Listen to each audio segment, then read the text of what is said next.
皆さんこんにちはဒီဗီဒီယိုလေးမှာလေ့လာကြမှာတော့အတန်9မျိုးအကြောင်းကိုစပြီးတော့လေ့လာမှာဖြစ်တယ်ပေါ့နော်အဲ့တော့ဂျပန်မှာဆိုလို့ရှိရင်ကျွန်တော်တို့ကအတန်9မျိုးရှိရပေါ့နော်အတန်9မျိုးရဲ့ဒီအတန်ထွက်တွေကပေါ့နော်ပထမတစ်ခုကအတန်ကြီးပေါ့နော်10အုံးဆိုတာရှိမယ်နောက်ဓာတ်ကူအုံးအတန်နောက်ဆိုတာရှိမယ်နောက်ဟန်ဓာတ်ကူအုံးတဝက်နောက်တန်ဆိုတဲ့ဟာရှိမယ်ပြီးတော့ရောအုံးဘီးပေါင်းတန်ဆိုပြီးရှိမယ်ရှောအုံးတရတန်ရှည်ဆိုပြီးရှိမယ်ဆုခုအုံးဘီးထက်တန်ဘီးတစ်တန်ဘီးစွတ်တန်ဆိုပြီးရှိမယ်ပေါ့နော်နောက်တစ်ခုကနောက်ဆုံးအနေနဲ့ဟာဆွန်အသက်တန်ဆိုပြီးတော့ရှိတယ်အဲ့တော့ဒီအတန်9မျိုးပေါ့နော်ဒီအတန်9မျိုးကိုရပြီဆိုလို့ရှိရင်ဖတ်တတ်ပြီဆိုလို့ရှိရင်ကျွန်တော်တို့ကဂျပန်စာတွေကိုကျွန်တော်တို့ကဒါဖတ်တတ်ပြီပေါ့နော်တော်တော်များများခါကျတော့ကျွန်တော်တို့ကဒီဟီရာကာနာနဲ့ခတာခနာ2မျိုးပေါ့နော်2မျိုးမှာဆိုလို့ရှိရင်ကျွန်တော်တို့ကဒီဘီပေါတန်တွေဘီတရတန်ရှည်တွေဘီထက်တန်တွေသူတို့ကဘယ်လိုပုံစံမျိုးလေးတွေနဲ့လာတဲ့အတိုက်ကိုကျွန်တော်တို့ကဖတ်လိုက်မယ်ဆိုလို့ရှိရင်ဒါကျွန်တော်တို့ကဂျပန်အတန်ထွက်ကိုဖတ်တက်မှာပဲဖြစ်ပါတယ်ပေါ့နော်ဒီအခြေခံသင်တန်းစာတွေမှာတော့ကျွန်တော်တို့ကဟီရာဂနာခတာခနာရဲ့ဖတ်ဖို့ဖတ်နည်းလေးတွေကိုအဓိကထားပြီးတော့ဒါသင်ကြားပေးတာပေါ့နော်ဒါနောက် F5 level လောက်မှာဆိုရင်တော့ကျွန်တော်တို့ကဒီခန်းကြီးတွေမှာထွက်ရမယ်အတန်ထွက်တွေကတက်တက်ရှိအောင်ပဲပေါ့နော်အဲ့တော့ဟီရာဂနာခတာခနာရဲ့ဒီကျွန်တော်အဓိပ္ပာယ်တွေဒီအတန်ထွက်တွေသိမယ်ဆိုလို့ရှိရင်ဒီအတန်9မျိုးကိုလည်းပဲကျွန်တော်တို့ကဒါဖတ်တယ်မယ်ပေါ့နော်အဲ့တော့ဒီသင်ခန်းစာမှာတော့အတန်9မျိုးအကြောင်းကိုစတင်လေ့လာကြရမှာဖြစ်တယ်ပေါ့နော်အဲ့တော့အတန်9မျိုးဆိုတော့အတန်9မျိုးတော့ရှိတယ်ပေါ့နော်ဒီဂျပန်မှာဆိုရင်ကျွန်တော်အတန်9မျိုးရှိမယ်အဲ့ဒီထဲမှာကျွန်တော်တို့ကဟီရာဂနာမှာ46လုံးကျွန်တော်တို့သင်ခဲ့ရပြီးခဏခဏ46လုံးသင်ခဲ့ရပြီး total 62လုံးရှိတယ်ပေါ့နော်ဒါပေမဲ့ကျွန်တော်တို့ကဟီရာဂနာနဲ့ခဏခဏဟာရေးဖို့ရေးနည်းရှင်းမတူပေမဲ့ပုံစံတံရှင်းမတူပေမဲ့အတန်ထွက်တွေကတော့ကျွန်တော်တို့အဆိုလို့ရှိရင်အရဲ့အတန်ထွက် e ဆိုရင် e ရဲ့အတန်ထွက် u ဆိုရင် u ရဲ့အတန်ထွက် a ဆိုရင် a ရဲ့အတန်ထွက်ပေါ့နော် o ဆိုရင် o ရဲ့အတန်ထွက်ဆိုပြီးတော့ကျွန်တော်တို့ကဒီ46လုံးကအတန်ထွက်တွေကတော့အကုန်လုံးကအတူတူပဲဖြစ်တယ်ပေါ့နော်အဲ့တော့ရေးဖို့ရေးနည်းတွေမတူတာပဲဖြစ်မယ်ရှိမယ်အတန်ထွက်တွေကတော့အကုန်လုံးဒီ46တန်ပဲထွက်ရတယ်အဲ့တော့ total ကတော့62လုံးအတန်ကတော့46တန်ပဲရှိရပေါ့နော်အဲ့လိုမျိုးလေးမှတ်ထားရမှာပဲဖြစ်ပါတယ်ပေါ့နော်အဲ့တော့ကျွန်တော်တို့ဒီမှာဆိုလို့ရှိရင်ကျွန်တော်တို့ဟီရာဂနာနဲ့ခတာခနာဒီမှာရိုမာကြီးရဲ့ဟီရာဂနာရဲ့ခတာခနာရဲ့ဆိုပြီး3မျိုးကိုကျွန်တော်ဒီဘက်မှာရေးပြထားတာလေးရှိပါတယ်ပေါ့နော်အဲ့တော့နောက်တစ်ခုကျွန်တော်တို့ကဒီအတန်9မျိုးမှာမှကျွန်တော်တို့ရဲ့ဒီအတန်လေးတွေကဘယ်လိုမျိုးဖြစ်ပေါ်လာတာလေးကိုတစ်ချက်ဆက်ပြီးတော့လေ့လာကြရအောင်ပေါ့နော်အဲ့တော့ကျွန်တော်တို့ဒီမှာဆိုရင်ကျွန်တော်တို့ဟီရာဂနာခတာခနာပေါ့နော်ရိုမာကြီးဆိုပြီးကျွန်တော်ရေးပေးထားတယ်အဲ့တော့ဘယ်ဘက်အချက်မှာကျွန်တော်တို့ရေးတိကြမယ်ဆိုလို့ရှိရင်ကျွန်တော်တို့ပထမဆုံးဒီဘက်မှာအတန်ထွက်ပေါ်လာတဲ့ဒီ position လေးတွေပေါ့နော်ဘယ်နေရာနေအတန်ဖြစ်ပေါ်လာလဲဆိုတော့ဘယ်လိုမျိုးဖြစ်မှဒီအတန်ထွက်တွေကမှန်မှန်ကန်ကန်ထွက်မလဲဆိုတာလေးကိုကျွန်တော်ဒီဗီဒီယိုလေးမှာရှင်းပြပေးပါမယ်ဒီဗီဒီယိုလေးမတိုင်ခင်ဗီဒီယိုမှာတော့ကျွန်တော်ဒီ IUO ရဲ့ဒီအတန်ထွက်ပုံထွက်နည်းပါဇက်ဟန်ပန်အမူအရာပေါ့နော်ဒီပါဇက်ရဲ့အနေအထားကိုကျွန်တော်ပထမဗီဒီယိုလေးမှာကျွန်တော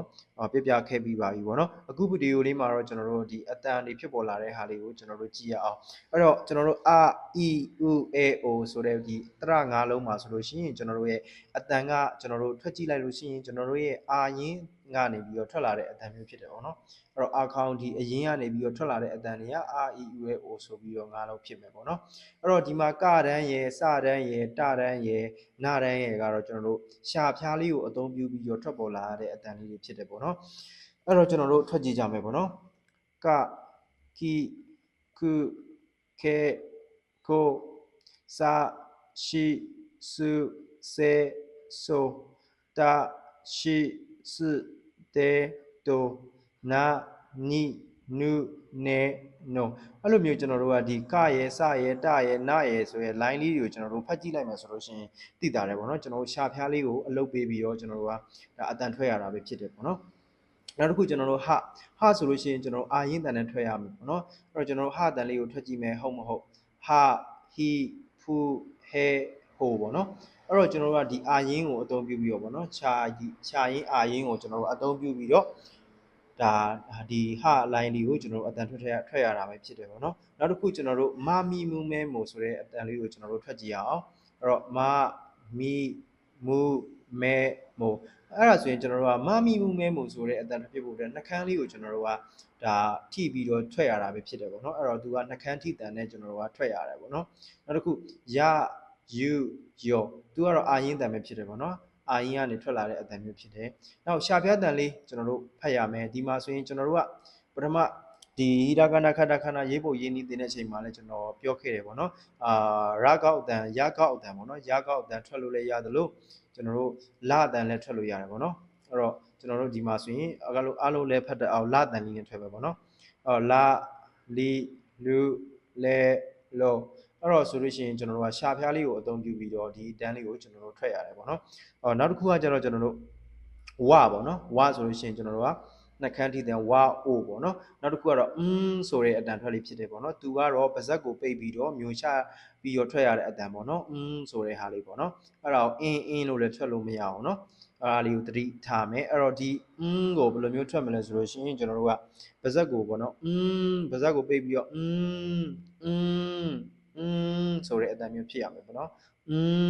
ဆိုတဲ့အတန်ပါဇက်ကိုပိတ်ထားရမယ်ပေါ့နော်အဲ့တော့ပါဇက်ပိတ်ပြီးမျိုးချတဲ့အတန်လေးတွေထွက်ရမှာဖြစ်ပါတယ်အဲ့တော့ဒီနေ့မှာတော့ကျွန်တော်ဒီပေါ့နော်အတန်9မျိုးရဲ့ဒီမိတ်ဆက်လေးရဲ့ပြီးတော့ဒီ